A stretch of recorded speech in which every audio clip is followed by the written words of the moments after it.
Call out today, guys, down at Kingsland.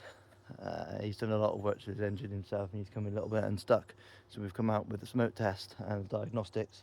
I'm going to find out what's going on. We'll go through it with the customer. He's gone to get a notepad. I'm going to write down all the faults for him and any kind of leaks and anything we come across, so then he can start getting it repaired. And then we'll pop back out again at a later date to give him a hand. This is a customer doing his own vehicle. We're just popping in to help.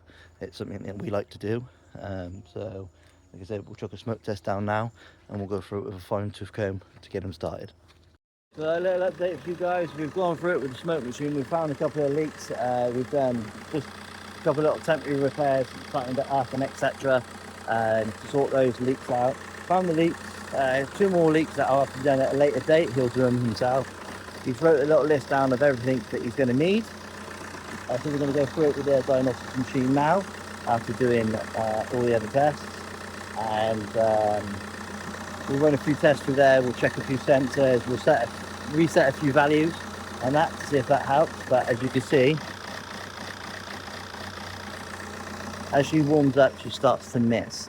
Now, I do expect it to be just the one vacuum leak and the 2 air leaks, but like I say, we're going to reset the values and we're going to go through it now with the diagnostic machine, write those down, and then I'm going to come back at a later date.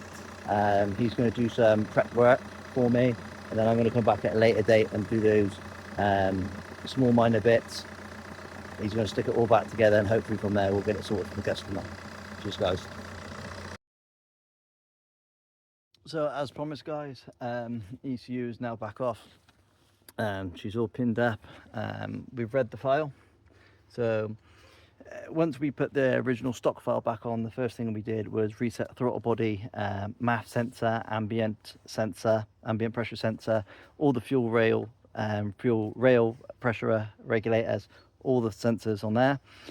We reset the DPF, EGR, flaps. We reset the whole entire car one by one, including the AAP sensor. So everything is now completely reset. The car was then ran for around about 30 minutes.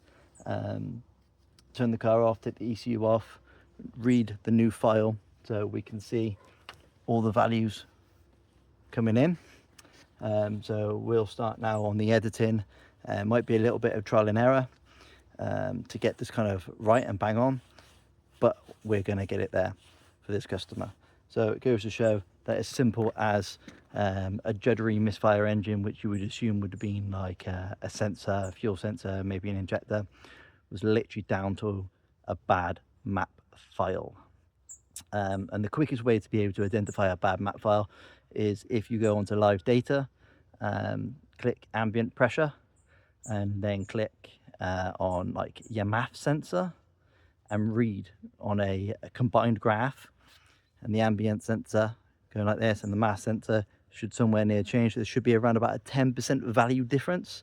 If it's a lot higher than 10% or a lot lower than 10%, then you know your issues are on there. If you've got no boost leak, no vacuum leaks, and you're still getting that in discrepancy, or like your MAF sensor is really high and your ambient sensor is flat.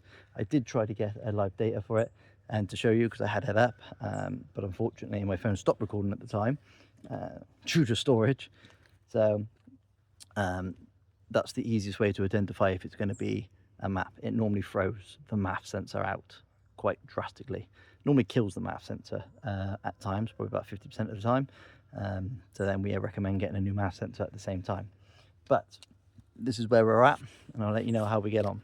Just like that, guys, we're ready to upload the new data. As you can see, we're going to be reading through all the sections one by one. Files uploading. Here's the reg. VPER, DPF, EGR is now calculating the checksum data. The checksum data is the very important one, because if the checksum data doesn't marry, then we aren't going to be able to start the car because it's doing with the immobilizer. So let's see how we get on. And there you go, guys, as simple as that. New map file went on. We managed to nail it first time. A little bit of black on my face. Managed to nail it first time. Customers over the moon after spending hundreds of pounds on second-hand parts and brand new parts, trying to nail what's wrong with it, thinking that there's something wrong.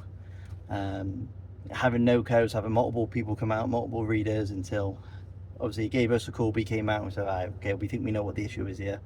Put the vehicle literally back to factory, like I said, to try and figure out if there's any codes being deleted. It had turned out there was codes deleted, but it was literally just down to a poor map file.